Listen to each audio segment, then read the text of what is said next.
Testing, testing. 1, 2, 3. The Amigos 3. They're here to entertain you. And El Guapo, too. My name is Zoe, spelled Z to the O or Z to the O for those of you outside of the U.S. This is Backlook Cinema, the podcast. It's our 142nd episode. We watch the movies of yesteryear, the movies of the latter half of the last millennium. I can talk. Millennium. That is the word that I'm going for. If you like what you're about to hear, then please tell your family, tell your friends, and tell those dudes over there in those outlandish Tex-Mex outfit about our humble little show. Now, ladies and gentlemen, I am excited to have a change. Like, I was supposed to do a movie called Get Shorty, but I had to change a few things around. A lot of things had to be moved and scooched and crunched and folded. And so instead, what I have for you today is an incredible, prolific individual. He is an author of great repute. I'll put it that way. He's an author of great repute. He's the author of Your Destruction. Now that's a little too much. I don't think I should put it that way. He's an author. He has written such books as, you know what? I have my notes out here of the books he's written, and they're not on the page of the books. So he's written such books as The Last Days of Letterman, Firewalk with Me, Your Laura Disappeared, and Moonlighting, and Oral History. Ladies and gentlemen, he's here because he has a new book coming out. It's called The Last Decade of Cinema. Ladies and gentlemen, I present to you Scott Ryan. Thank you very much. It's quite a build-up. I'm not sure that I can live up to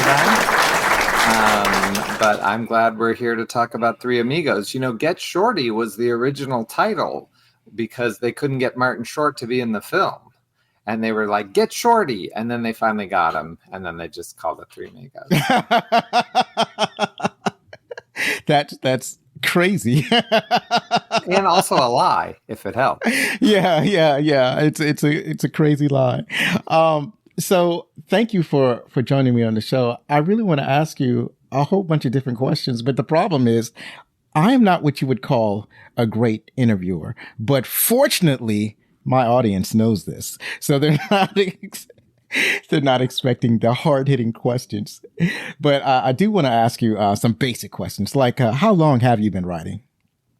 My first book came out in 2015, and but I actually started writing when I was a kid. I wrote movies and things like that, and I've always been a writer. It just took me a long time to get published. Oh, yeah. I hear the struggle often. When you say you wrote movies, are you saying that you wrote screenplays, or you just kind of wrote stuff that you'd like to see as movies? No, I actually made movies. Like, I made episodes of Moonlighting when I was in high school. I played David Addison, the Bruce Willis character, and I would just make them for my friends, and we'd premiere them around town, and I'm just crazy that way. Oh, wow. Yeah, I noticed that you have Moonlighting in Oral History. And that was one of my favorite shows growing up. So I take it that you enjoyed it a lot. What was it that attracted you to that show? Oh, well, it was really Bruce Willis and the writing. I mean, I just loved it so much. I was so inspired by his smart mouth. You know what I mean? Like, I loved that. It spoke to me as a teenager, and I was like, this is what I'm going to be as a grown-up, and I'm still basically trying to be David Addison.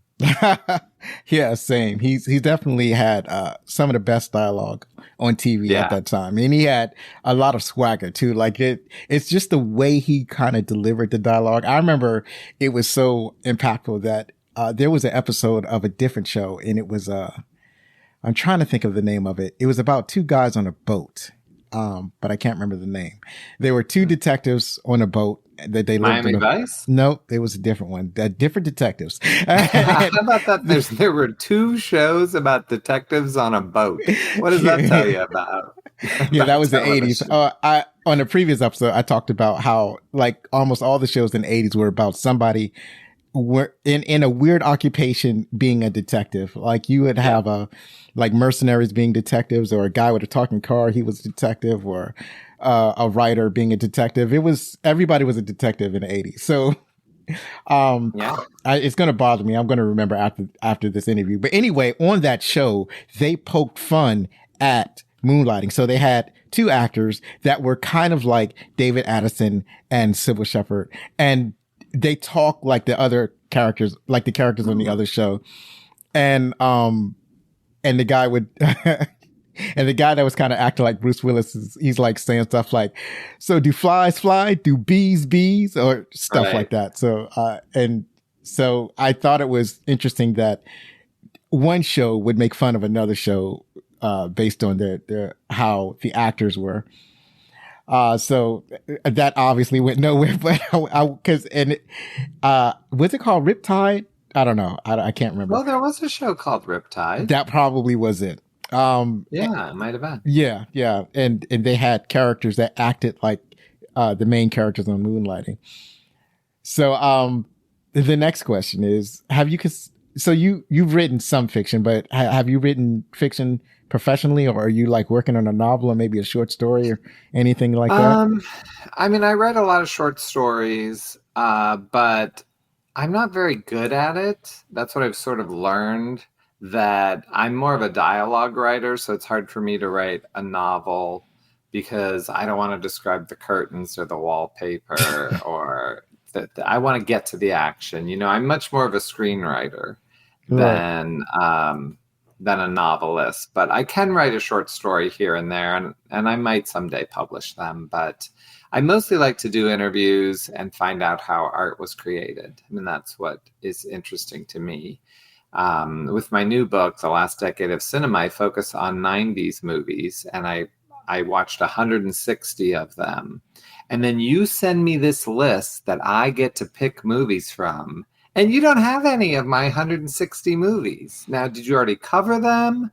There was no Quentin Tarantino on that list. There was no Shawshank Redemption. Like, what's going on? Is it because you've already covered these films? No, actually, a lot of them I have covered. So I've covered like the Shawshank Redemption. I've covered The Mummy, The Lost Boys. So there have been a lot of, like, the 90s was also my decade. So I have covered a lot of movies from the 90s. So, and then the list is constantly being updated. So looking on the list that I think you've gotten, let's see. And a lot of the movies, like when I put them on the list, I'm not really putting movies on the list that are from a particular decade, just from a particular set of decades. So I'm roughly working from 1970s to 1990s. So some of the movies I have are like a lot of the animated movies I have on the list are from the 90s. So you have that is true, and I almost picked them, but in my book I decided not to cover animated, horror, or documentary. So those are not covered in my book. No horror? What is the thing with horror? Well, the idea behind my book is the idea that they stopped making grown-up films. And horror films are still being made. Like, I don't think there's any danger of horror films going away. They sort of have their own genre. The same with animated films. You know, they were made in the 90s. They're still making animated films. And documentaries are always marketed to grown-ups. My book covers more human-based, just regular people that don't fly or drive a spaceship to work. Those kind of movies are sort of fading away. And like what we're talking about today, Three Amigos, which is not a 90s movie, you know, that movie is basically making fun of Westerns in some way, but it's also really funny, and sort of just making straight comedy movies is sort of fading away as well, in my opinion. So there are, that kind of answers the question that I was going to ask. So in one interview, you said that the basic thesis of your book was that the average movie was, hold on, did I write this down wrong? Probably. Hold on, let me look at this again. I'll go with it, even if you quote me wrong. I'll just go with it. It's like, well, I guess you were saying like back in the 90s, the average movie was good. was for more people and was better quality than movies made today. That's kind of the thesis of your book. Is that right around what you were? Yeah. Yeah. Okay. Exactly. Right. And so this is where the pushback comes in, and I only push back because people say things like this all of the time. Like there are trends that happen, and then you'll get like lesser of some things and more of another thing. I can recognize that, but I push back when people say, well, this isn't happening anymore, right? So when people say that, it's like, I don't know, because I always find examples of these things happening. So they haven't stopped. Maybe they're minimized. I think the biggest thing that people, or the biggest issue that people have with modern cinema is that it's kind of focused on one. Now, I wouldn't even say it's focused on one genre. I would say that there's a lot of conversation about like one or two genres of movies. And these movies tend to be the movies that gather the most audiences. And what we know about Hollywood is that, you know, if you see one type of movie that's making a lot of money, then other studios are going to try to copy that movie or that formula and make make another type of movie or that try to copy that formula in some way, shape or form. Like, I don't know if it happened in the 90s or later or earlier, but like you would have like a volcano movie and then another studio, they would come out with their own volcano movie. Or you would have a movie about the president of the United States getting kidnapped or threatened. And then you would have another movie in the studio, like in theaters about the president getting threatened or kidnapped, right? So you would have a lot of this phenomena going on and trying to capitalize on the same idea or thesis or things of that nature. So you're 100% correct. And so this is why my introduction in my book is 25 pages long, because I answer all of those things you bring up, because I wanted to set up my thesis very particularly so people understood exactly what I meant. So it's a pretty long introduction, but that's because then the rest of the movie or book is just focusing on movies.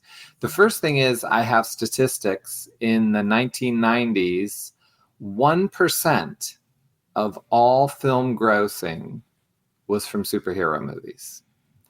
In the 2020s, 25% is superhero movies. So that's a big, big jump. So I do have some data to back it up as well, you know, so, and they were doing what you're saying. You're right. Studios want to make what's making money. Well, what happened in the 90s is that being a unique, really interesting movie is what was making money. So that's what they were putting money into. In 1994, the entire top 10 were all unique movies, not sequels, not superheroes, not comic books. You know, they were original stories. And in 2022, I think it is, the top 10 were all sequels or comic books. So it was the same story again and again. All we want now is the same story. And I don't think that had ever happened before. I'm not an old guy saying, in my days when movies were good and today they're bad. Like, I'm not saying that. I'm saying that now we just make the same thing. We're going to make an animated movie, then it's going to be live action, then it's going to be a musical, but still you're holding the monkey over the rock in The Lion King. How many times do I need to see that? So... well, that's my little pitch. Apparently only twice. They only made one remake of The Lion King. Not if you count the Broadway. There's a Broadway musical that has extra songs. Yeah, it's a Broadway musical, but it's not a movie.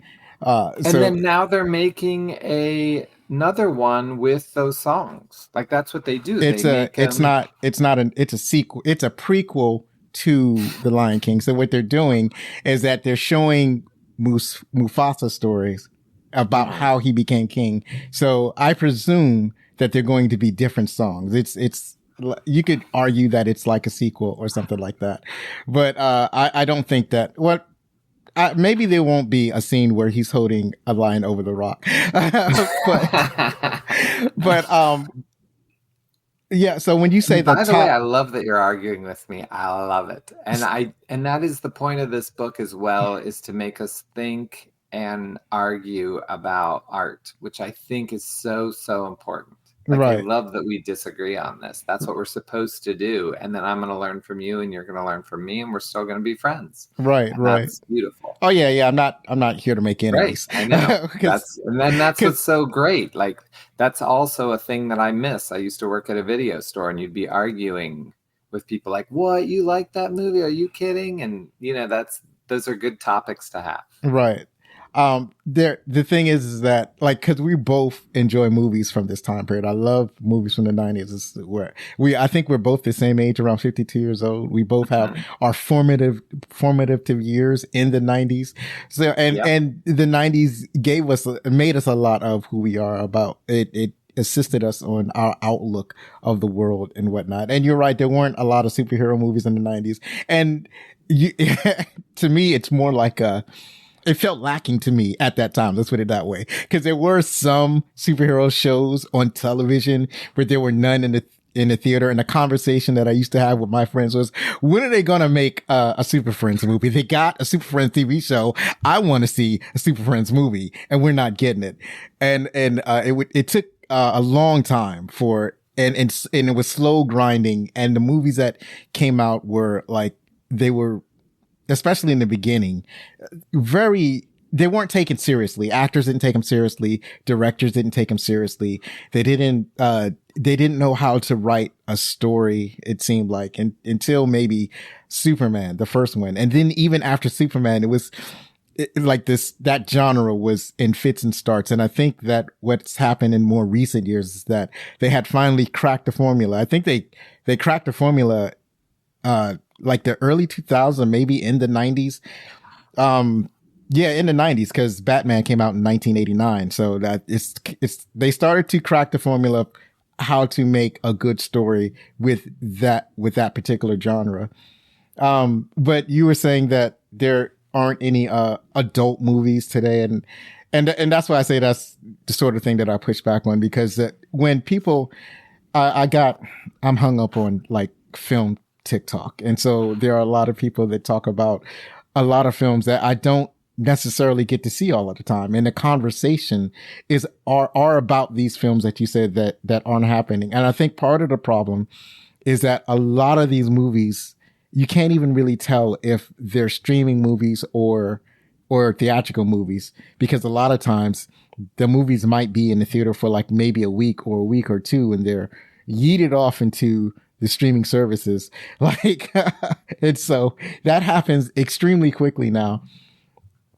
So I think that's part of Totally. the issue You're people right. have. And streaming is a big part of that, because the video rental market really helped those films. And those are all things that I go into as well as trying to show, that it's not the studio's fault completely. A lot of it is technology and the way we want to get our movies. So, Well, they I don't mean, there's a have lot to. to it. They don't have to make the movies available on streaming, like right away. Like I'll give you an example. There was a movie that just came out, I guess, earlier this year called Godzilla -1. It was critical and box office triumph, and it was so successful that they actually released a black and white version of the movie, and they called it Godzilla -Color. It was fantastic. And then when the movie was no longer available in theaters, it was also not available on American streaming.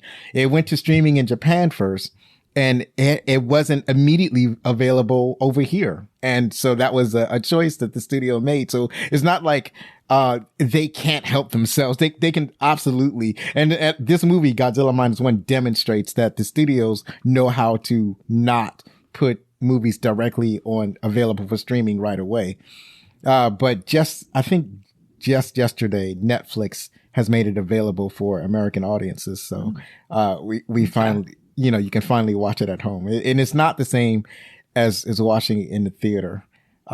Definitely not. And to I me, miss the theater. yeah, and to me, that was one of those adult movies. There are a lot of the adult movies that people talk about or that I have personally seen. So the ones that I have seen are movies like The Northman, Don't Worry, Darling, and The Woman King. Have you seen any of those?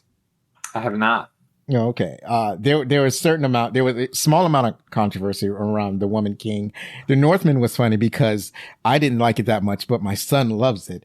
And then there's Don't Worry, Darling, that I kind of liked. That was I don't know. It was mixed reactions for those movies, and that was more of a kind of a sci-fi movie. So I don't know if that counts as your type of adult type movie, but it was definitely all of the feeling and emotions and the comedy that you would look for in an adult or a grown up mature film was in this movie, I believe. And then movies that people have talked about but I've yet to watch is called Pig. And then there's one called Elvis. Do you know about any of those movies? I know about both. I have heard a lot of good things about Pig, and I love Nicolas Cage, so I'd like to see that. Now, Elvis is the story of Elvis Presley, right? It is a biopic of Elvis Presley. Yeah, it's horrible. Have you seen it? Horrible. I have seen it. Oh, okay. All right. And it's hard for me. I mean, one thing is in my book, I don't complain about new movies because I don't like to complain about art. I just don't. I don't know. People work really hard on these things, and it's not for me to come around and tear them apart. But since you're asking, the problem is, Elvis Presley got together with Priscilla Presley when she was a teenager. Right. She was just a little kid. And it's probably a little creepy. Well, in the movie, they just ignore that. She's not a teenager. And you can't do that. And it's the way they make movies now. Anything that's offensive, anything that's a little uncomfortable, anything that could cause some controversy, they just get rid of it. And why not just be honest? That's hard for me to watch a movie where you just kind of skip the fact that she was in school when they got together. It's fine. It happened. I would argue that any movie that does a documentary on like an actor or a singer or anything like that, they're going to skip over the troublesome parts. Like they did, I think in the 90s, one of the big ones was Ali. And that was the one with Will Smith. It's a Michael Mann movie. And I'm pretty sure they skipped over any of the problematic parts of Muhammad Ali's life. There's also just recently, I think it was called Straight Outta Compton. So that was a biopic for NWA. And that covers the lives of Dr. Dre and Eazy-E and Ice Cube and that group. And they skip over, these are gangster rappers and they had some problematic issues and they skipped over a lot of the things that they did in their lives, even though they were, some of them were clearly engaged in some problematic behavior. So that's just what they tend to do in a lot of these biopics that they do, whether it's the ones that are straight on television or the ones that are released theatrically. And the only time that they shows, if it's a biopic and the guy is engaged in really bad behavior, or the guy or the girl, is when they want to present that person in a bad light. That's the thesis of the film, is to show the bad acts that this person did. But in the 90s, Spike Lee made Malcolm X, and he really shows how Malcolm X got caught up in brothers, the Muhammad's religion, and the Muhammad was actually a bad guy. And he's cheating on people. And they show how Malcolm X learned from that and stepped away from that and did his own thing. I don't think Spike Lee, he would never take those parts out of a movie, even if he made it today. But I wonder if a director was making it today, if they would show how much Malcolm X got caught up in that. And also that Malcolm X was a petty thief in the beginning of his life. And that all comes together to become one of the most inspiring Americans of all time. So I think you can do it in a way. Some people do it. And if you want me to come along with your movie, then I want the good and the bad. Well, the thing is that, if we're taking Michael X for an example, in that movie, yeah, he was a petty thief. And then he's a different person by the end of the movie, but that's just character growth. Every director would want their character to have character growth. And with him being a part of the Nation of Islam, that is part of his life. Like that's not something that you can make a movie without. And then, well, you just said they did in Straight Outta Compton. So no, well, that's a different Elvis. That's a different circumstance. So this is Dr. Dre himself doing a bad thing. Like there's a very specific incident that Dr. Dre did that was very, very bad. And it was on all the news, and it's not like he was denying it. This is something that actually happened. But, because he's one of the producers of the movie, he's obviously not going to let that part of his life be told. Right.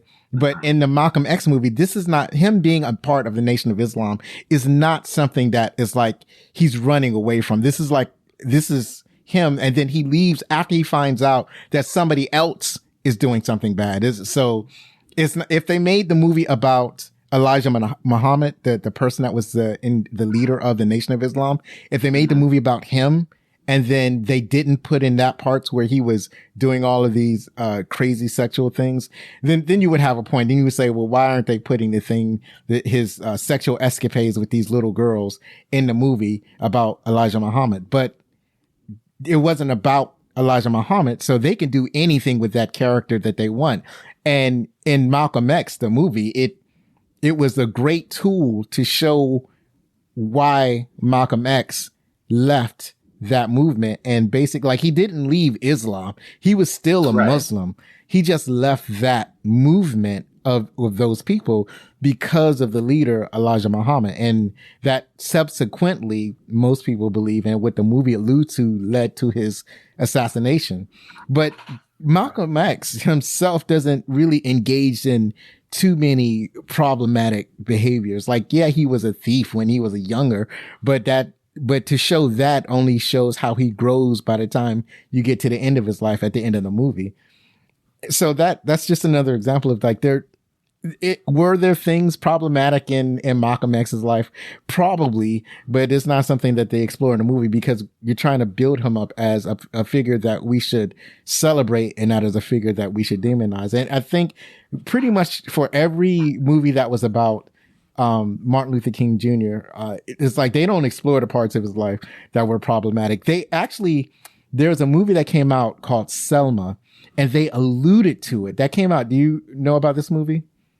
Yeah, I've seen that movie. Right. That's like a 2000s plus movie. Right. So they like in that movie, they alluded to like his sexual improprieties. They didn't like show it, and they didn't like fully express it, but they did allude to it so that you kind of knew the word that was going around at that time with him about like some sexual escapades that he might have had, but they don't hit it directly. So they did more in that movie to talk about like some unflattering characteristics about his character than they did in any other biography I've seen of Martin Luther King. So that's what I also want to say that I don't want these people to be torn down. I'm not saying that you should make a movie like this to tear someone down. But I'm just using as the Elvis thing. The also thing was that he gained a lot of weight, and they kind of throw that away. He did a lot of drugs, and they kind of don't focus on that. And there was just, it's a very visual movie, but I don't know how true it is. It's pretty made up. Right. Yeah. There are a lot of movies that are like, when you see a movie and the title of the movie is based on a true story, it's like, you're probably going to get 20% of the truth. Right. And it's like, I learned that even movies where the story is coming straight from the person who is telling the story, even those stories are like, you can't really always trust the person telling that story. So a great example is, I'm trying to think of the name of the movie because I get Kickboxer mixed up with this other movie. It's not called Kickboxer. Bloodsport. Have you seen Bloodsport?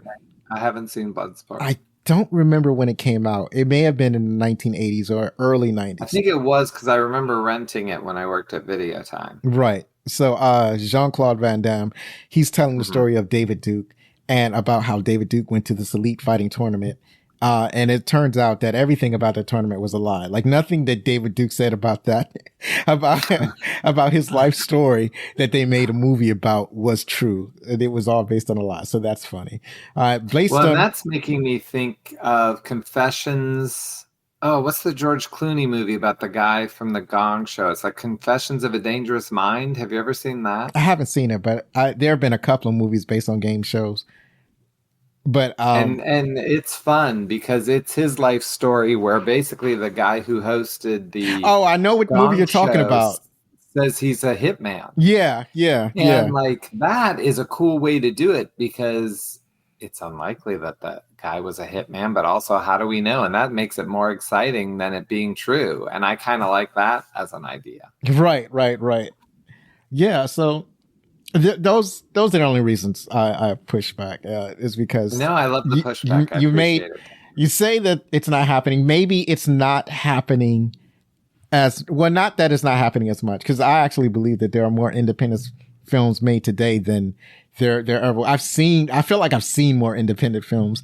You've got the movie like the Jordan Peele movies. I feel like those feel like independent films to me. It feels like when you watch the Jordan Peele movies that you're getting just him. You're not getting anything. He's not operating off of any notes. Like the studio didn't interfere with anything that he put on the screen. I mentioned this movie earlier, The Woman King. It felt like wholly the director's work. And I thought it was a fantastic movie. Yeah, that's Frances McDormand, right? I don't remember. I know it was a woman director. She's in it. No, she didn't direct it, but I think she's in it. She's one of my favorites. And that is one that I wanted to see. I just haven't. But as far as your independent thing, I do say that independent films were there in the 90s. I'm not really covering them. I do a little bit in the mid 90s because that's pretty much all that was being made. Part of my thesis is also these were big movies that were playing at the mall, right? Everywhere you went. I mean, of course, you're always going to be able to find if you search for it. I just don't think you had to search for it as much in the 90s as you do now. But also, I'm mostly just trying to push people's buttons and get them to think of these movies and think beyond just what you're being fed. Right. Every day on Netflix. Right. But yeah, it's good. It's good to have these conversations to get us to think about the content that entertains us, and then to get people to explore the other content that they may not necessarily want to watch or go to the movies for. That's often hard to do. Definitely, 100%. Right. One of the there's another podcast I listen to. It's called the Not a Bomb Podcast, and one of the hosts on that show, he had posited that it's like he's looking at the declining box offices of movies in general, and how in order to get people to go to the theater, you basically kind of have to put something together that's really attractive to the audience. Like it has to be something that people feel like that they can't miss it. Like it's something that they can't wait for it to come on Netflix. Like a lot of mature movies or adult movies, adult themes, a lot of these movies, they tend to get made directly to the streaming services. Like they'll make it and it'll go straight to Amazon or Paramount or Netflix or whatever.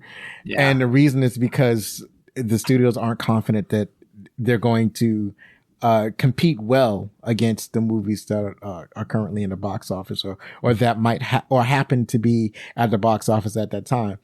And so he posits that studios are leaning towards more spectacles because they're looking, because it's like you got to get people out of the house. It's like, and that can be a hard thing to do. That can be a challenge. Like in the 90s, there just weren't any alternatives. Like if you wanted to see a movie, you had to go to the theater and like everything was out there. But now there are, it's like the movie industry has always been afraid of the challengers. So the first challenger was the television, and it's like the movies had to make a change as to how they were going to present themselves compared to the television. And what ultimately happened is that they developed the widescreen aspect. That the widescreen aspect was the thing that separated it or made it look different from what you could watch at home. And then later on was the VCRs, the video cassettes. And for a long time, theaters did not want to release their movies on video cassettes because they believed that that was going to kill their industry. And then when they first started doing it, you remember that when video cassettes were like $70 or $80? I sure do. Yeah. Definitely. And that's why video rental stores popped up, because most people didn't want to spend like $80 for a movie. Do you remember the first movie that was like $20 or less than $70? Home Alone was certainly one of the first ones. I want to say it was Top Gun. I want to say that was probably the first movie, or probably one of the first movies that was like $20 that you could buy and you didn't have to rent it.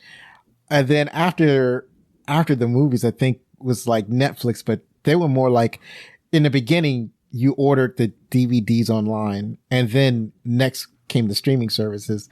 And at the time, it was like studios needed streaming services because they wanted someplace to put their movies besides DVDs. But then now there are a bunch of streaming services, and they're all thirsty for content. And I think the pandemic told people that they didn't have to go to the movie theaters anymore. And now we got a problem. Right. It's totally true. But yeah, I think that is the challenge. The challenge is to make, I guess, more adult themed or more real lifestyle movies more appealing to the public, where they could willing to leave their homes and drive out and go to the theater instead of waiting for the next huge spectacle, the next musicals, apparently, because La La Land was a huge movie. Well, waiting for the next gigantic movie to come out. So it's an interesting question. We'll see what the theaters has. Do you have anything that you think that the theaters or the studios might need to do to attract an audience to get them to come to the movie theater? I really don't know what the answer is.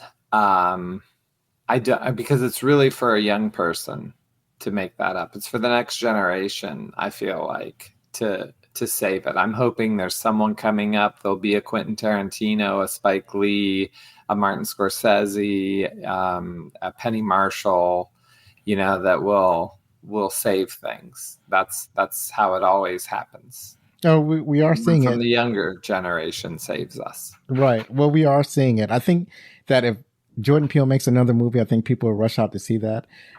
We've seen the so-called Barbie Oppenheimer effect. So I think, I forgot, who's the guy that made Oppenheimer? That guy. I think people will Christopher Nolan. Yeah, Christopher Nolan. People will go to the movies to see that guy. M. Night Shyamalan has still got some juice in him. I feel like he's running out of juice, but I think he's still got some juice in him. Yeah. There's I forgot who made Knives Out, but people talk a lot about that director. And I think when he puts out a movie, I think people are going to see his movies. So yeah, I think the directors are going to do a lot of work in order to. And then there's a movie that I hear about that I wasn't attracted to, but the more people talk about it, I want to see. It's a movie with oh darn, I can't remember what it's called. It's a tennis movie. So it's a tennis movie. Challengers. Right, Challengers with Zendaya.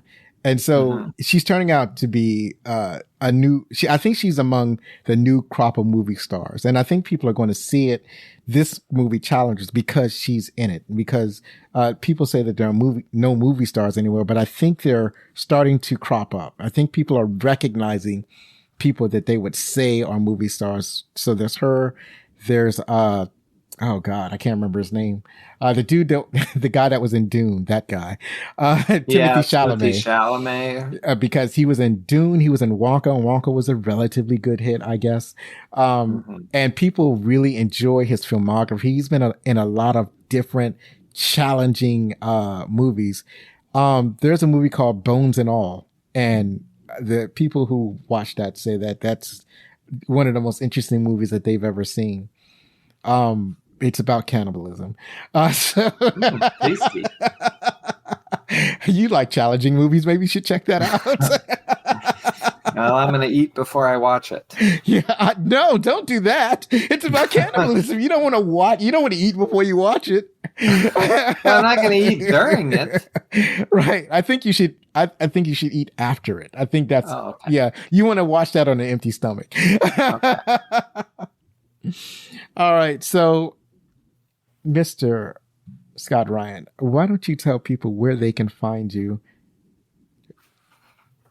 So this is my book, and you can get it at tuckerdspress.com, and my Twitter account is at ScottLuckStory. So at ScottLuckStory. Yep. So there's not good luck, there's not bad luck, there's Scott Luck. So it's Scott Luck Story.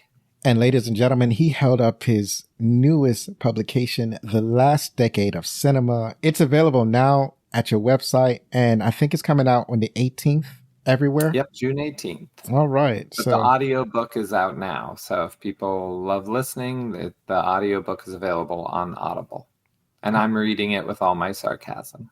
Awesome. I was going to ask you if you was going to read your own book. Yeah. Definitely. I read one of Arnold Schwarzenegger's autobiographies, and he reads the first chapter, and it is just as charming as you'd expect it to be. And then somebody else reads the rest of the book, and I was super disappointed. Yeah, that's funny. Because he just doesn't have the time. He's got stuff to do. He doesn't have time to read a 1,000-page book.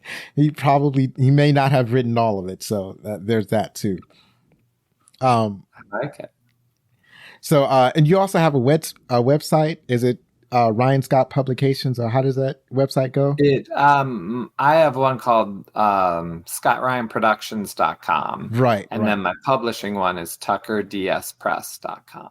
All right. I think I received all of those links, so I will make sure that those links are in the show notes so that the audience can find them and that they buy your book. And that's the thing. If they want to understand cinema, if they want to understand the difference between cinema in the 1990s and cinema today, or cinema pretty much at any other time, then they need to go check out The Last Decade of Cinema by Scott Ryan. Thank you very much. Check that out.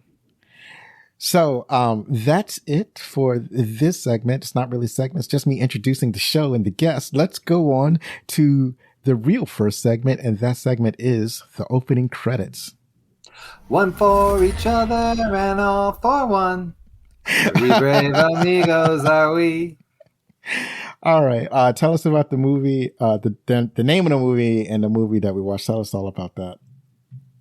Well, we've got The Three Amigos. It's tough being a screen actor in the early 1900s. The easy part is that the movies are silent. So unlike a live performance, speaking is unnecessary. The hard part is staying employed.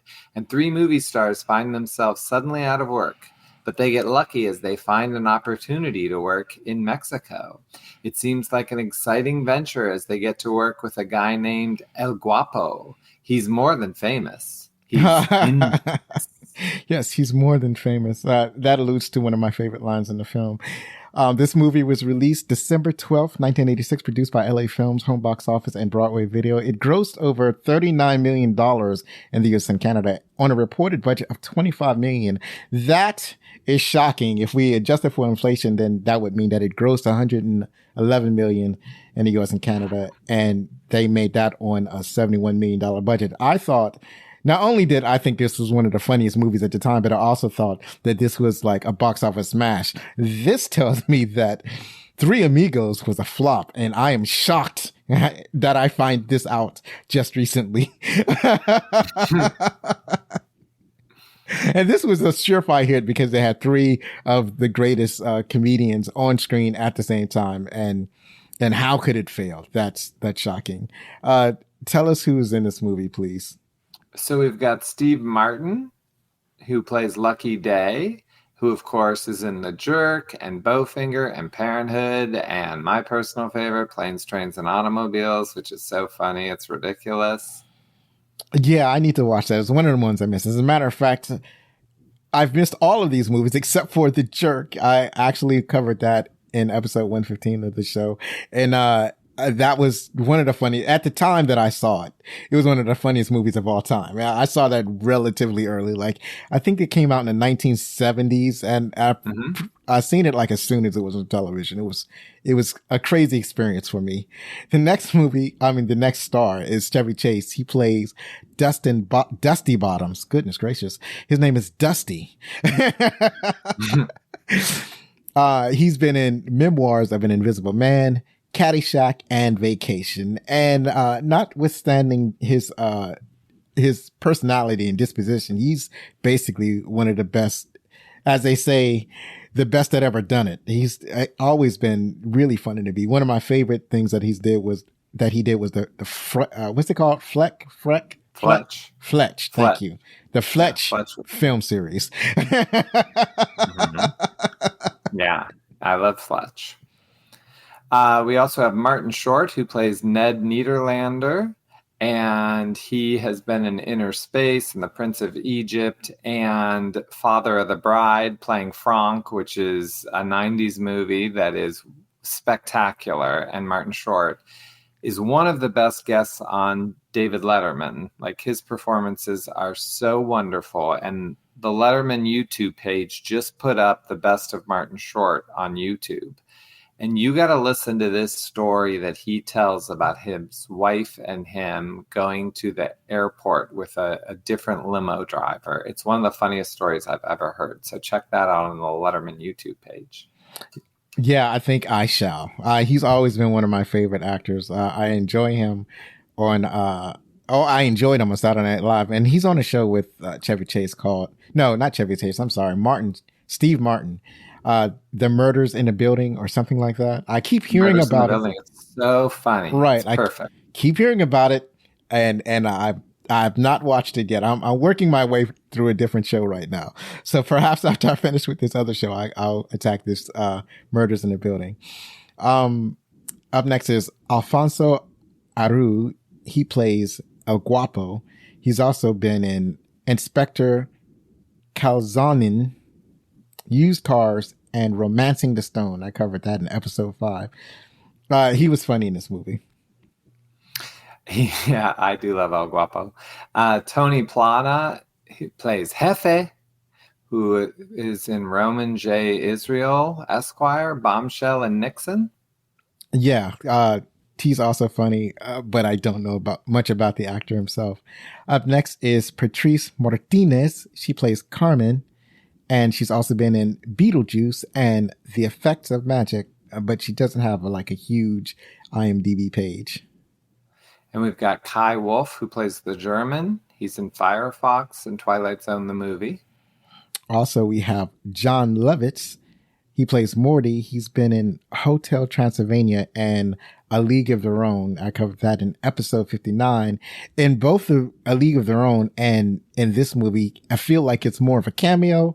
Doesn't spend a lot of time in it, but he actually has more screen time in A League of Their Own. Yeah. And we've got Joe Mantegna, who played Harry Flugelman, who was in Godfather Part 3 and Searching for Bobby Fischer. Right. He also kind of a cameo. I think he's in a TV show now. I just saw an ad for the TV show just before, I think yesterday when I was flipping through the channels. So tell us about the director. I'm going to make you tell about the director because I want to do the writing, people. Oh, okay, cool. You know what? That actually makes sense. This movie was directed by John Landis. He's directed The Blues Brothers, Twilight Zone, the movie, The Kentucky Fried Movie, Trading Places, Spies Like Us, and Coming to America. I've seen most of these movies. As a matter of fact, the only movie that I hadn't seen is The Kentucky Fried Movie, which is now available on Amazon, I think. And he's made a lot of great movies. He's just good. He's just good at his job. You got to appreciate somebody who's good at his job. And it's so funny. I mean, I used to watch the Kentucky Fried Movie as a kid, and it's basically like a Naked Gun movie. It's the Naked Gun people. I don't know if that kind of humor still survives today, but back in the 70s, it was pretty funny for people like me. So this movie is written by Steve Martin Lorne Michaels, and Randy Newman. So Randy Newman is one of my all-time favorite singers. I have all his albums. I love Randy Newman, and this is the only movie he ever wrote. And it's just crazy that he did write a movie. He did write also all the songs in the movie, which are some of my favorite scenes, and I already sang the opening song. So it's it's just too cool to me that Randy Newman is a part of this movie, as well as playing the singing bush. Steve Martin has co-written, I think, all of his films that he, like, especially in this, up to this point, like he co-wrote The Jerk and Dead Men Don't Wear Plaid and The Man with Two Brains. I mean, Steve Martin, I think the first movie he writes on his own is Roxanne, but he always had a hand in the writing. And then Lorne Michaels is very famous for Saturday Night Live, and he left Saturday Night Live to make this movie. And it's the only time he's not the producer of Saturday Night Live. So I'm sure there's Saturday Night Live people that wonder what was better. Would we have rather had Three Amigos, or would we rather have another season with him as Saturday Night Live? And I say we'd rather have Three Amigos. Well, not enough people wanted the Three Amigos, so that's a problem. But yeah, and I didn't know about that. What you call it? I didn't know that about Newman. That he that this was the only movie that he wrote. I thought that there were going to be more movies, but nope. This was the only one. And yeah, and Martin seems like the type of person who he gets an idea and he writes a movie about it, and then other writers come along and help polish it up. But he really, it feels like he's the idea man. He like comes up with the concept, and then he makes a movie about it. He's just extremely talented. And then it weirds you out when he starts playing the banjo. So the score is by Elmer Bernstein. That was another thing that threw me back, is like this guy Newman wrote all the songs, but he didn't do the score. But the score was done by Elmer Bernstein or Bernstein. I'm not exactly sure. I've only covered. And I have the record. Oh, there it is. That's awesome. Is that just the songs from the movie? Yeah, well, and the score. It's the songs. Oh, the songs and the score, and some dialogue. Oh, I gotta check that out. I love listening. Awesome. I love listening to movie scores. They're some of my favorite things to listen to. So Elmer Bernstein, he has 258 credits to his name. He's done movies such as Beavis and Butthead, Do America, Last Man Standing, Bulletproof, The Good Son, and Cape Fear, which I don't want to watch again, but I fear that I must watch it again. I just have to get over that one scene where Robert De Niro chews somebody's cheek off, and then I'll be okay. How about you? Have you seen Cape Fear? Of course I have. It's a 90s movie. Right. So it is creepy as all get up. And I don't like scary movies for the most part because I just don't like to be scared. I think life's scary enough. Why do I got to be scared in a movie? But Cape Fear is, my gosh, it gives you the willies. Me too. I feel exactly the same as everything that you just said. And did you know that it was a remake? Of course. Yeah. That's also shocking. I feel like I might have to check out the original. So that's it for the opening credits. And for some announcements, I have a special upcoming YouTube live episode on June 16th at 9 a.m. Eastern Standard Time in honor of Juneteenth with special guest Crystal Hicks from Let's Talk About This with Crystal Hicks podcast. So that was a mouthful. I don't think I have anything else. So we're going to go to our next segment where we talk about our 5 favorite parts. Let's hit the sound effect. Scott, what's one of your 5 favorite parts?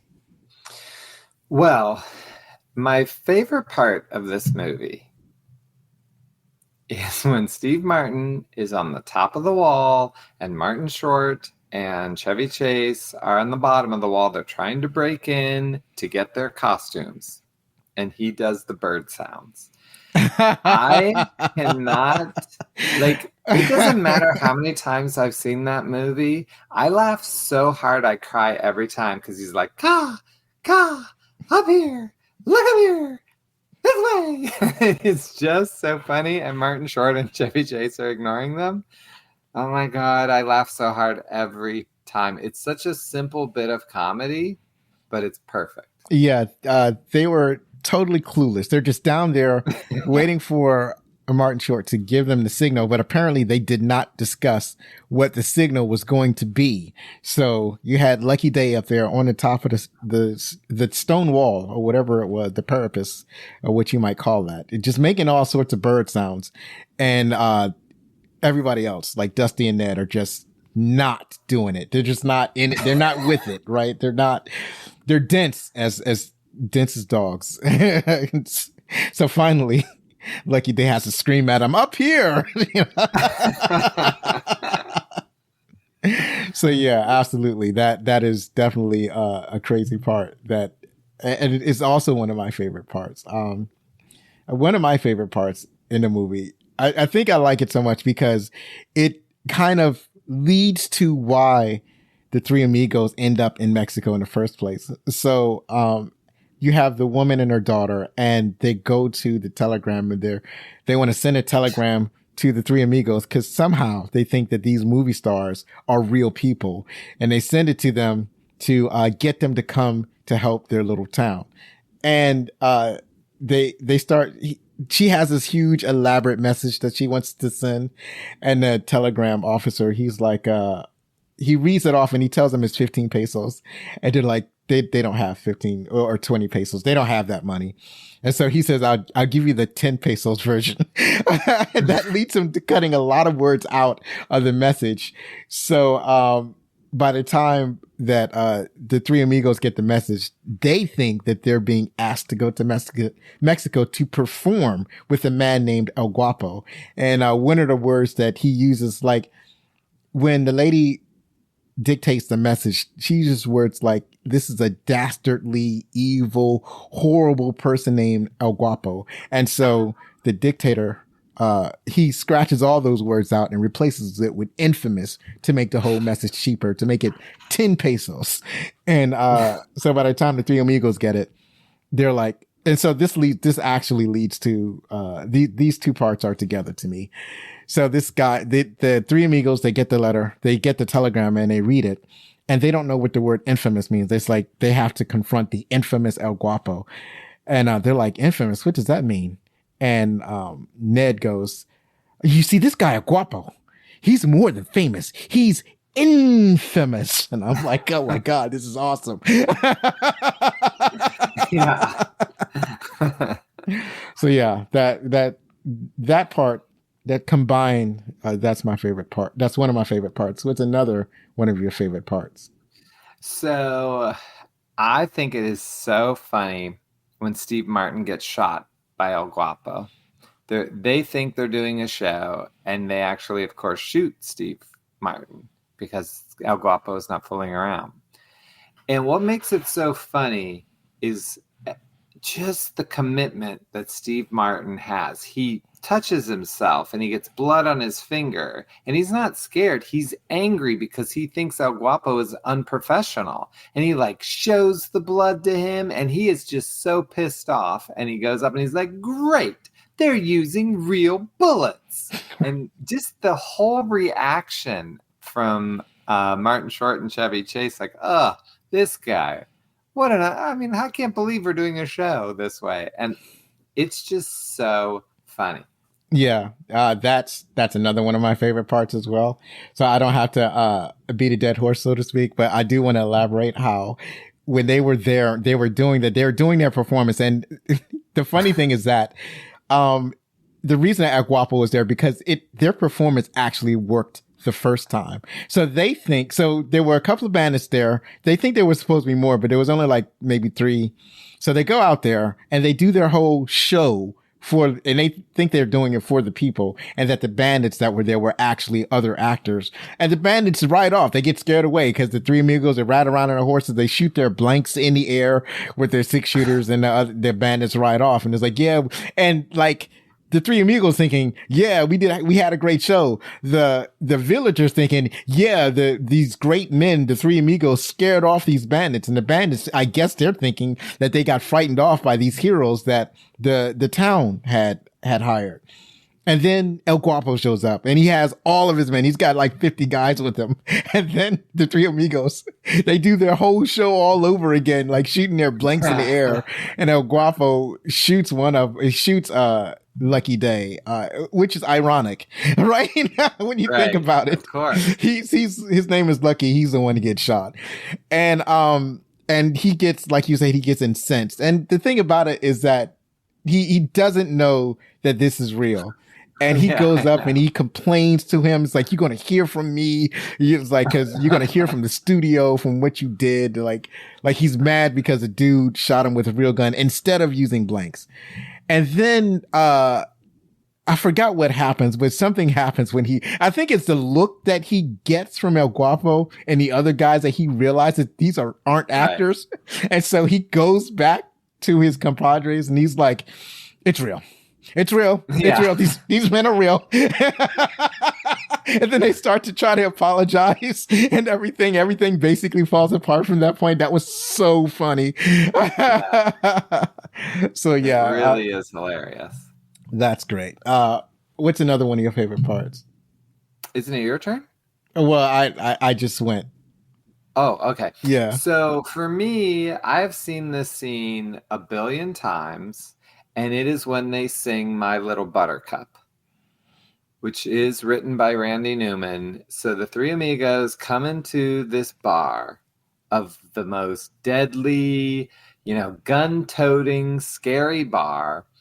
And they don't know this, but the German has just been there saying that his friends are going to come and they are very deadly and to not fool around with his friends. So they think the three amigos are these friends. And they don't know what to do at this bar, so they sing this song that is so stupid. And Chevy Chase is playing the piano, and Martin Short and Steve Martin have choreography. And it's just so well directed, like how they show the people looking at them and how Steve Martin and Martin Short are not like picking up the cues at all. And it's just really a funny scene. Yeah, I agree. That was really funny. It was, I liked how people just kind of reacted to them thinking that they were the men that the German had been expecting. That to me was funny about that scene.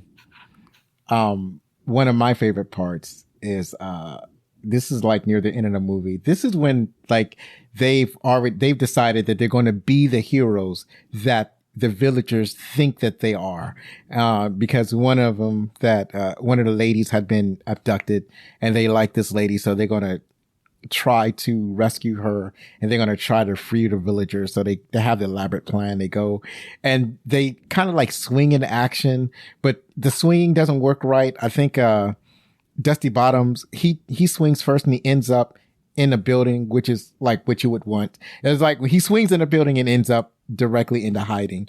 And then Ned Niederlander, he swings and he ends up stuck on one of the piñatas. So that's funny.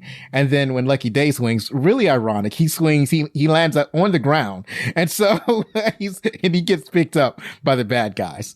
So, I think that's the thing in this movie where he's the unluckiest one of the bunch.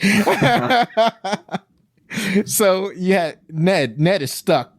He's holding onto the rope, but he's braced against one of the piñatas that's been suspended above the building. So nobody sees him. He's hanging, he's in the air basically. And then they have this whole thing where the bad guys are surrounding, Lucky Day. And I can't remember when the other guy, Dusty Bottoms, comes out. He might still be in the building. I can't remember. But, so they got Lucky Day and he's in dire straits and I think they're going to take him prisoner or whatever. And then at some point, El Guapo makes a comment, are gringos going to start falling from the sky? And then Ned falls from the sky, right? Yeah. He loses grip. His arms get weak. He's reached, as we say in physical training, he had reached muscle failure. So his arms got tired. He fell and they captured him too. It's like, and so, this is all to say that one of my favorite parts is that line when El Guapo says, "Are gringos falling from the sky?" That was so funny for me. And a gringo falls from the sky. It was he was joking, and then it actually happens. I love it. Yeah, that's a great part.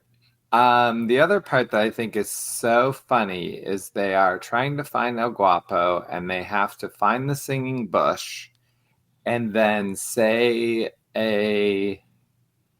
have to call out something and then the invisible swordsman will appear and they fire the gun.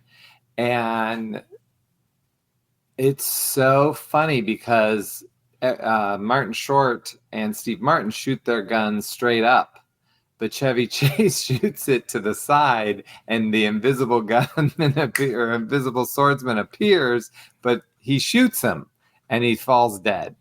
And it is just such a great idea for it to be an invisible swordsman that he shoots. And when he shoots him, that is the funniest thing because the sand just shows the shape of a body.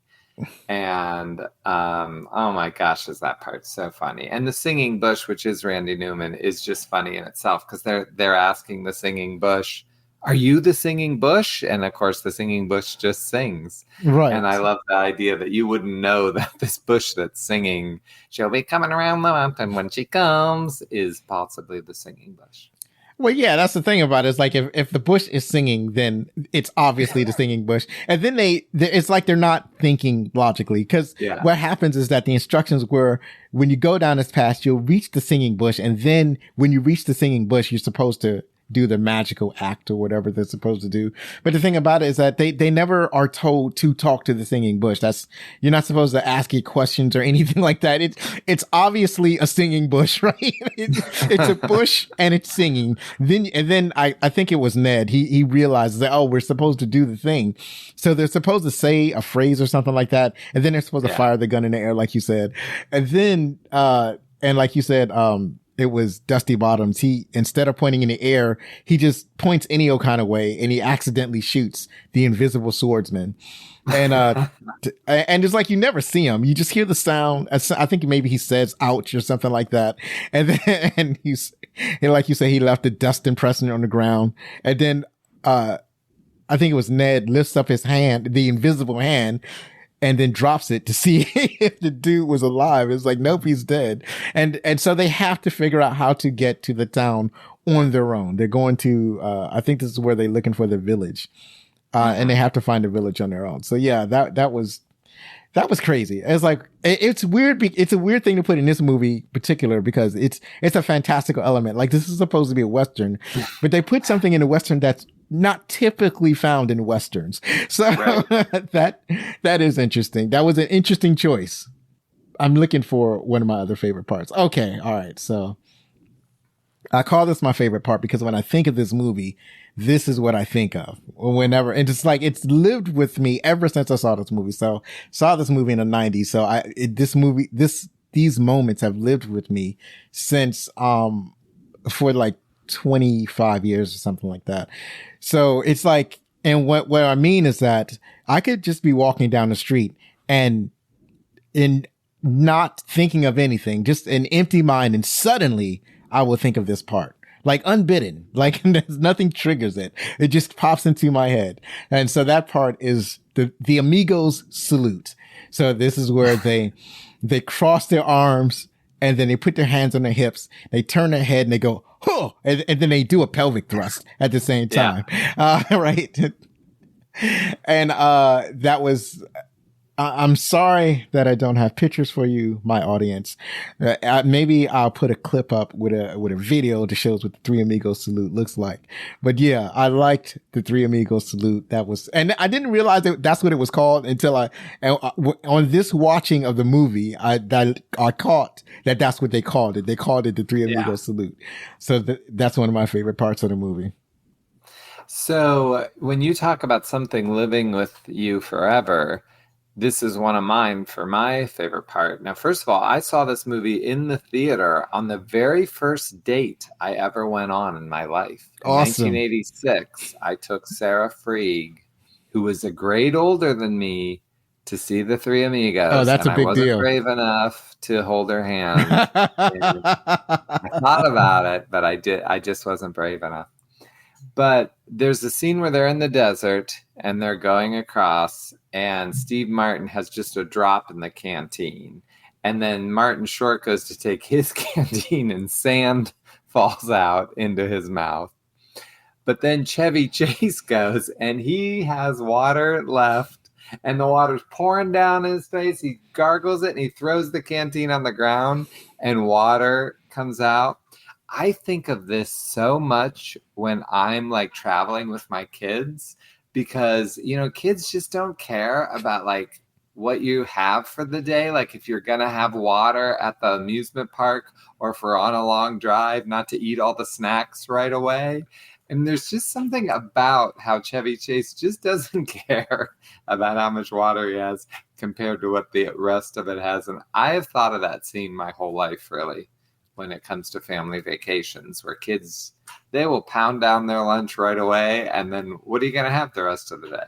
Yeah, that's crazy. It got to the point they were so out of water that, like you said, Ned takes the canteen to his face, and he drinks water at first, and then at the end, dust comes out. Now, how you have dry dirt at the bottom of a canteen that's supposed to have at least some water in it is amazing. But then it pours on his face, and everybody is just out of water. They look harsh. They're looking thirstily over at Dusty Bottoms, who I think is the luckiest one of the group. And he's just, he's taking his water, he's squishing his mouth with it, he's spitting some water out. Like, I think they looked at him like they would have taken that water right out of his mouth. Right. And then he throws the rest of his canteen, which still has water. And I was like, why would you throw your canteen away anyway?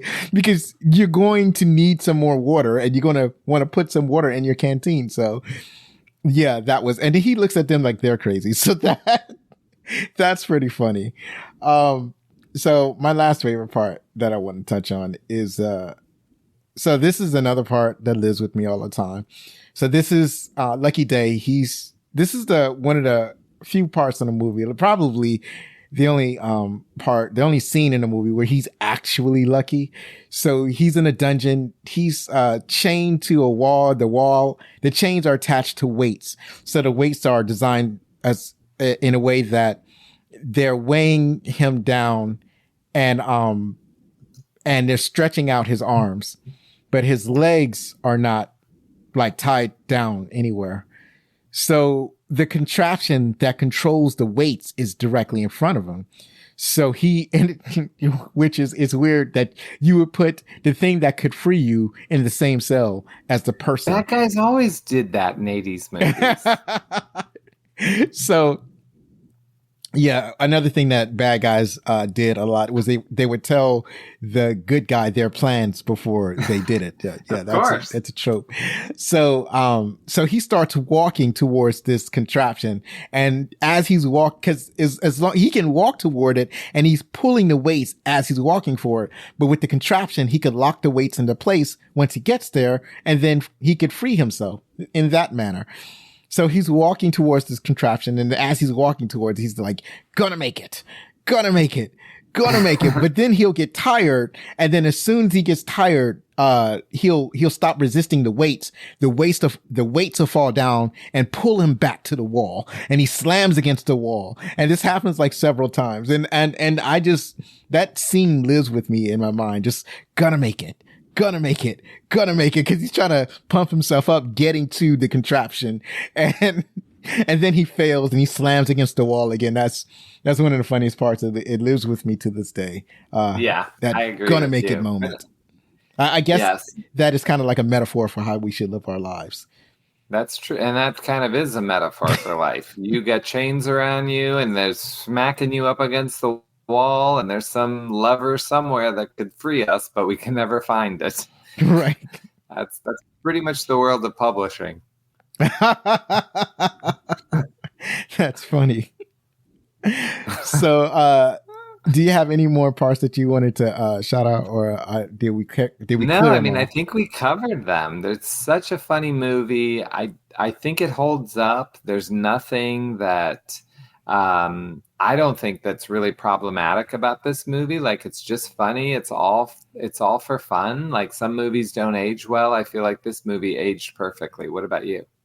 Yeah, I thought that it was a real funny movie. They didn't have anything that was super problematic. I think, like, for today's audiences, they're really sensitive about representation, so they'll definitely point a little bit of that out. But other than that, the jokes are real funny. I don't think that there are any jokes in this movie that would prove to be problematic. Yeah, I don't think so, because they're all simple. They're simple Right, jokes. right. They're very simple jokes. And they're mainly like physical jokks, like Hmm. like Lucky Day swinging and hitting the ground, or him standing on the wall and calling to his compadres Right. with birdsong, and they're totally dense about it. So yeah, it's the humor pretty much holds up.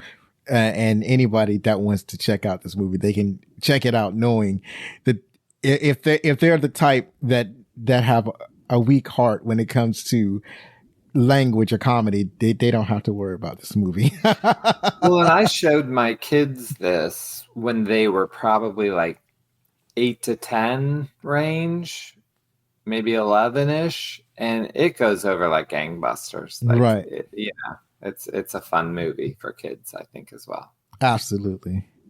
So let's head on to our next segment, Trivia Top 10, where I scrape the internet, mainly IMDb, to find some of the most interesting trivia of this movie. What the most interesting about this movie is that it didn't have a lot of trauma attached to it that I could see. So it looks like people pretty much had a good time making this movie. So the first thing I have is that Steve Martin learned the lasso tricks while working in a magic shop at Disneyland as a teenager. So that is to say, all of the lasso tricks that Steve Martin does in this movie are real. It's him doing it. So he's multi-talented.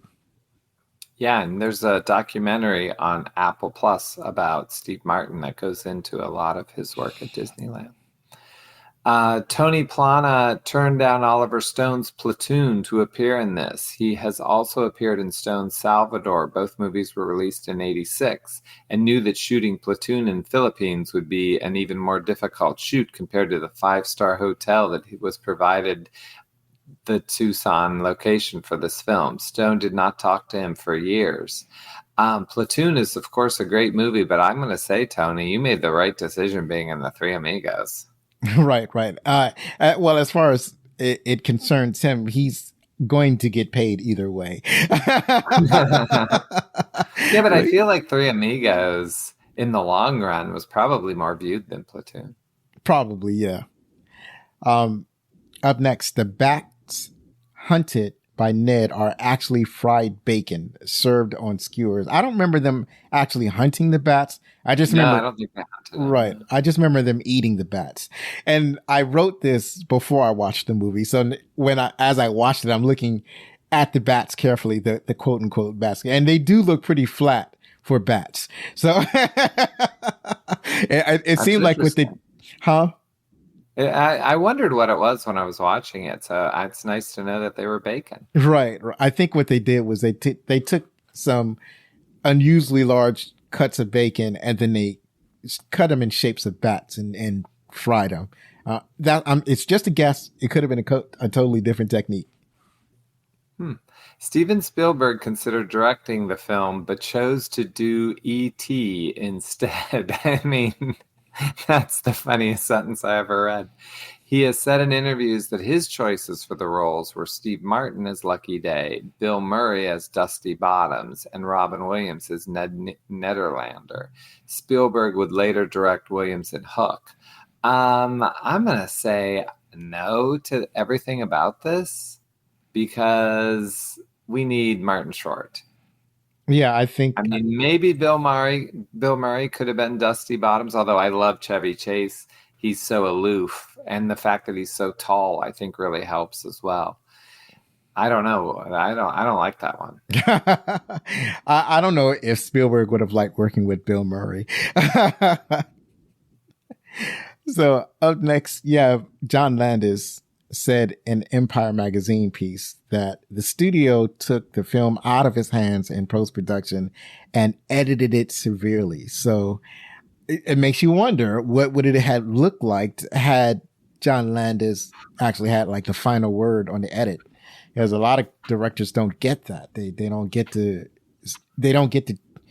choose how their movie is cut, especially when you're dealing with larger studios. So that's interesting. Mm-hmm. The director also said that the singing turtle was his idea. It's a desert setting, so he needed lots of animals. The animals were on set with handlers and wires, so they didn't run. But I remember the coyote was the most difficult. And that is a fun part when they're singing Blue Shadows and they're doing boom, boom, boom, boom, boom, boom, boom, boom. It's a cute part. Yeah, and the animals started showing up. That was cute.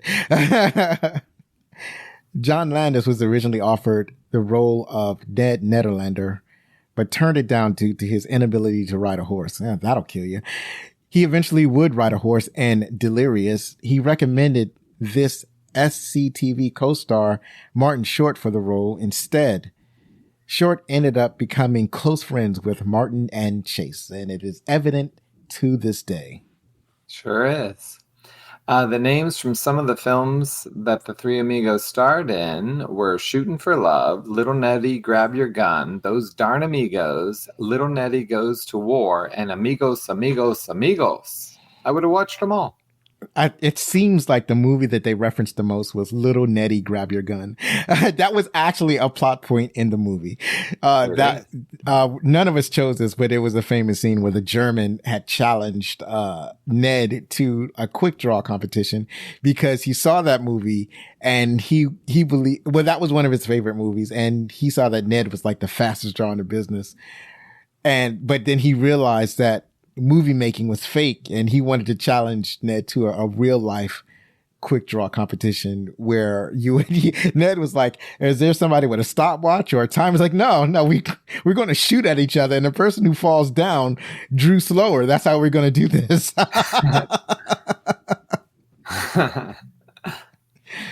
So up next is the name of the small desert town in Mexico was Santa Poco. The name of the village is spelled and pronounced as Santa Poco. In the movie and soundtrack, this is grammatically incorrect, as Santa is a feminine and the word Poco is a masculine word. Since in Spanish the genders should match, the proper spelling would be Santo Poco, though San Poco would actually be the correct form used in Mexican Spanish due to other conventional rules regarding the letters with which the name begins. So I was thinking about this because I'm a word nerd. So this type of thing interests me. And when you think of other cities, like especially in North America, you think about San Francisco or what's the other one? San Andreas. That's actually a city in a video game. But when you think about it, it's like, yeah, San Poco would make sense. Would make more sense if you did it in real life. Oh, interesting. So I'm going to pull out a fact from my own knowledge for our last one. Awesome. I'm going off script. Hit me. So Chevy Chase's character was going to be Happy. His name was going to be Happy at first. And Chevy Chase and Randy Newman wrote a song called Happy that is really, really funny. It's like 45 seconds long, and you can hear it on Randy Newman's box set called Guilty, 30 Years of Music. And so if you want to get a song that could have been in the Three Amigos, try to Google the song Happy, and it's written by Randy Newman and Chevy Chase, and it's really, really funny. It's very, very short. But is it something that he sings or Chevy Chase sings? Well, on the box set, it's Randy Newman sings it. Oh, okay. Because it's a demo, because it was never, they didn't use it because his name was changed to Dusty. Right. Was it going to be Happy Bottoms, or was it going to be a completely different name? I don't know. I don't know what his last name would. I don't think it would have been Happy Bottoms. That seems unlikely. I think the Dusty Bottoms worked, but he was going to play the character Happy, and the lyrics are a little more rated R than PG that the movie ended up with. So I'm sure that had part of why it was cut. But it's a very, very funny song. Oh, that's awesome. So that's it for the trivia, and let's move on to the final segment. Let's talk about what the critics thought. The critics on Rotten Tomatoes gave it 45%. The audience has it at 67%, and IMDb reviews has it at 6.5 out of 10. So hit us with what one of the first critics thought. I mean, first of all, I could care less what any critic has to say about the Three Amigos. And on The Tonight Show with Johnny Carson in 1986, there's a classic moment that I suggest everyone goes to their YouTube. So that night, Johnny Carson had on Chevy Chase.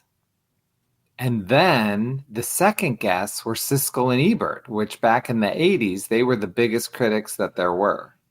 And Siskel and Ebert panned the Three Amigos. They said it was stupid. It wasn't a good movie. And while they're talking, Chevy Chase leans behind Siskel and Ebert and starts mocking them, like opening his mouth going, nah, nah, nah, nah, nah, while they're talking.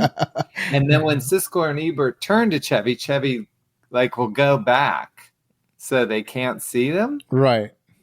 And it's such a classic. They always used it in Johnny's clip shows. Right. Because it's just so funny. But also, how funny was it that they booked these critics on the same night as Chevy Chase when he's going to say bad things about his movie, The Three Amigos? You know what I mean? Right. So to me, that is a much better thing. But to go back on your script, David Stratton from the Sydney Morning Herald said, if Three Amigos is disappointing, it's not. It's because the people involved here all have done better work in the past, but it's not all bad. Who cares what you think, David Stratton? Yeah. I mean, they haven't done it better. Why don't you laugh for once in your life and let's mock your sentence? John Ferguson from the Radio Times said, it's nowhere near as funny as it should have been, given the talent on show. Oh, you're telling me you didn't laugh your ass off when he said, look up here. Look up here. Get out of here. But the chemistry between the stars and the gentle digs at Western genre make for a diverting enough entertainment. Hey, John Ferguson, why don't you stick your fingers up your nose? Right. Well, that's the thing about comedies, is that given that humor is subjective, you're always going to get people that are not going to find certain things funny. And they probably both did laugh at the part where Steve Martin was making all of the bird noises on the wall. They probably, that was, I can't imagine anybody else not laughing at that. I can't, anyone in the world not laughing at that part. So up next, we have William Wolf from Gannett News Service. He wrote, despite the promotional promise of Steve Martin, Chevy Chase, and Martin Short pictured under their huge sombreros, the holiday season comedy is almost as unfunny as a movie can get. And so that's another thing about, it's like he didn't get the humor. It wasn't for him. And that's going to happen. Finally, right. we have Patrick Goldstein from the Los Angeles Times, who wrote, the Three Amigos is, I keep calling it the Three Amigos, even though I know it's called Three Amigos now. That's what happens when you live with a lifelong era. Yeah. Three Amigos is a goofy delight. It's like a cross between a big budget Three Stooges movie and a Hope Crosby road picture with dozens of old cowpoke gags thrown in to spice up the brew. So I think they were quite pleased with it. It reminded them of the type of movies that they probably grew up with, because he referenced some really old movies. So finally, The Three Amigos is, as of this recording, available on streaming. That's it for today. Next week, we'll be back with another exciting movie from yesteryear. It's going to get difficult. It's going to get hard. The next film is Hard Target with special guest filmmaker Jason Johnson. You can follow us on Twitter, TikTok, Blue Sky, Facebook, Instagram, Threads, and now YouTube at Backlog Cinema. If you post on any of these platforms, I'll probably answer you. I don't know. I don't check them all of the time. You know how it is. It's too many social media platforms. Maybe I should pull back some. I don't know. Don't forget that you can contact us with any questions, comments, or suggestions at fanmail@backlogcinema.com. Scott, do you have any additional plugs? Yeah, I mean, I plug my computer into the wall. I plug the microwave in. Oh, wait a minute. Sorry. I don't want to upset David Stratton, who thinks I might have done it better in the past.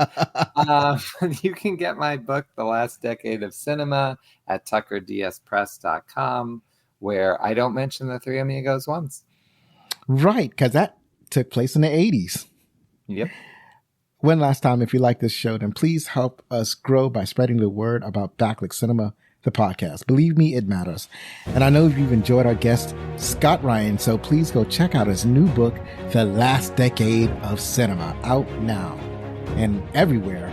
Probably by the time, nope, I'm going to release this tomorrow. So right around June 18th, it'll be available for everywhere. I've been Zoe Richardson. Be safe. Share a movie from yesteryear with your family. Hug your loved ones. And if you're going to be anything, be outstanding.